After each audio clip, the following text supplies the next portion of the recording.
Dear viewers السلام علیکم۔ آج کی اس ویڈیو میں ہم مملکت خداداد کی موجودہ سیاسی صورتحال کا تجزیہ کرنے کی کوشش کریں گے۔ جس ملک میں عرفہ کریم جیسی قوم کی بیٹی ایئر ایمبولینس نہ ملنے کی وجہ سے ہسپتال کے بستر پر انتقال فرما جاتی ہے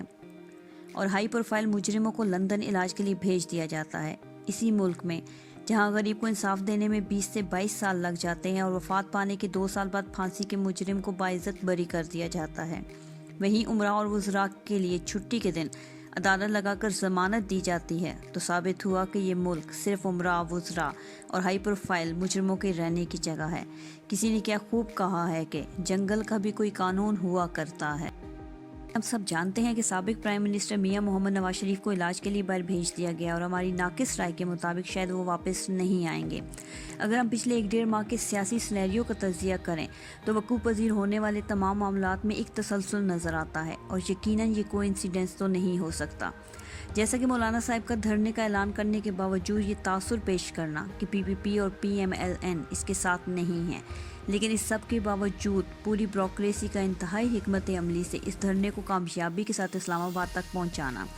اس دھرنے کے ساتھ ہی آصف زرداری اور نواز شریف کا طبی بنیادوں پر ضمانت اور نواز شریف کی بیرون ملک روانگی میں تاخیر پہ مولانا صاحب کا پریشر ڈالنا اور تصادم کی راہ اختیار کرنے کی دھمکیاں دینا، اس کے ساتھ ساتھ تمام اتحادی جماعتوں کے بیانات اور مریم نواز کا ایک دم خاموش ہو جانا، یہ محض اتفاق تو نہیں ہو سکتا۔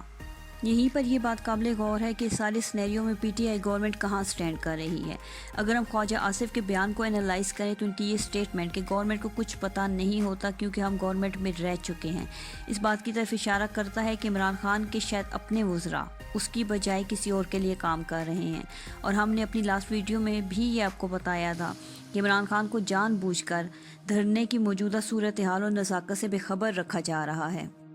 اس تمام تناظر میں سب سے عجیب بات یہ ہے کہ مولانا صاحب کے دھرنے میں کسی کے فنگر پرنٹ ثابت نہیں ہو رہے کہ یہ دھرنا کیوں، کیسے اور کس کی ایما پر ہوا، اسے بیوروکریسی نے کیوں سپورٹ کیا، ادارے اس کا ساتھ کیوں دیتے رہے، اور چیئرمین نیب کا بیان کہ ہواؤں کا رخ بدل رہا ہے، اور پرویز الہی کے بیان کہ مولانا صاحب کے ساتھ ڈیل ہو گئی ہے اور وہ ڈیسیژن میرے پاس امانت ہے۔ اگر ان سب کا تجزیہ کریں تو ناظرین کرام، پی ٹی آئی گورنمنٹ کے لیے یہ لمحہ فکریہ ہے، کیونکہ سسٹم ان کا ساتھ چھوڑ رہا ہے اور آنے والا دسمبر شاید ان کے لیے -1 ہو۔ اس صورتحال میں عمران خان کو انتہائی حد تک ایکٹیو ہو کر اپنے ٹرو پی ٹی آئی وزراء کو ایک میٹنگ میں کال کر کے یہ سب ڈسکس کرنا ہوگا، ورنہ آنے والا دسمبر ان کے لیے بہت سی مشکلات لائے گا۔ ہم ہمیشہ عمران خان سے ایک سٹیٹمنٹ سنتے ہیں کہ وہ کسی صورت میں این آر او نہیں دیں گے اور ہر کسی کا کڑا احتساب ہوگا، لیکن یہیں پہ نواز شریف کا باہر جانا اور جاتے ہوئے رائل پروٹوکول اور جہاز سے فوراً تصویر کا شائع ہونا اس بات کی علامت ہے کہ دیکھ لو، تمہاری تمام تر کوششوں اور دعووں کے باوجود ہم نے اپنا مقصد حاصل کر لیا۔ ایسا کیوں لگ رہا ہے جیسے پی ٹی آئی گورنمنٹ کے پاس صرف حکومت ہے، اقتدار نہیں؟ اقتدار کے ایوان کہاں ہیں؟ ملک میں بڑھتی مہنگائی، احتساب کے خالی کھوکھلے دعوے، بے یقینی کی کیفیت اور بے روزگاری، کیا یہ تھی تبدیلی جس کا نعرہ لگا کر اس سوہی قوم کو کسی حد تک جگا کر ووٹ لیے گئے، اور سب اس امید کو ٹوٹتا دیکھ کر خود بھی ٹوٹ رہے ہیں؟ پی ٹی آئی گورنمنٹ کو یہ بات یاد رکھنی چاہیے کہ اس دفعہ امید کے ٹوٹنے کے بعد یہ قوم کسی پر اعتبار نہیں کرے گی۔ اس قوم کو سب کا احتساب اور قوم کا پیسہ واپس چاہیے جس کے وعدے کیے گئے تھے۔